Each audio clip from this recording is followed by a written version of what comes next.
Friend, তেল গরম হয়ে গেছে দুটো কড়াইতে। একটা কড়াইতে এই যে আমি মাছ ভাজবো, ঠিক আছে। আরেকটা কড়াইতে হচ্ছে আমি এই করলা আর আলুর তরকারি করব। তো কড়াইতে তেল দিয়ে দিয়েছি, তেল তো গরম হয়েই গেছে দেখতে পাচ্ছি। তো কালো জিরা দিতে হয়, আমি পাঁচফোড়ন দেবো, ঠিক আছে। পাঁচফোড়ন দিয়ে করলা আলু মার গালবো, আর এখানে করলা আলুকে হলদি দেবো,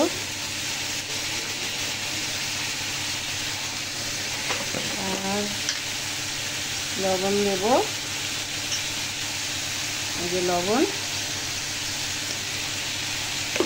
ঝোল করবো, ঠিক আছে, করলা আলু দিয়ে। তো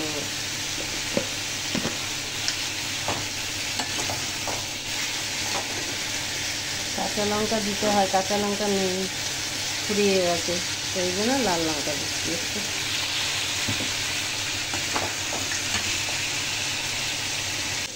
মাছ দিয়ে দিয়েছি তেলের মধ্যে, আর এদিকে এটা হচ্ছে, এর মধ্যে একটু জিরের গুঁড়ো দেবো। ভালো করে এটা আগে ভাজা ভাজা মতো করে তারপরে জিরের গুঁড়ো দেবো, বুঝতে পারেন। দেখুন ভাজা ভাজা হয়ে গেছে, বুঝতে পারছি, ভাজা ভাজা হয়ে গেছে। এখন এর মধ্যে জিরের গুঁড়ো দেবো, একটু জিরের গুঁড়ো দিলাম। হেভি লাগবে খেতে, বিশ্বাস করুন। এরকম করে খেয়ে দেখবেন করলা আলু। আচ্ছা, আপনাদের দেখতে দেয়নি, এরকম করে খেয়ে দেখবেন, খুব ভালো লাগে। এবার জল দিয়ে দেবো, দেখতে পাচ্ছেন একদম ভাজা ভাজা হয়ে গেছে, হয়ে গেছে জল।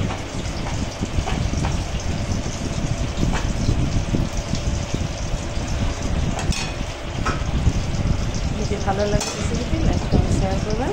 রাখছি, টাটা, বাই।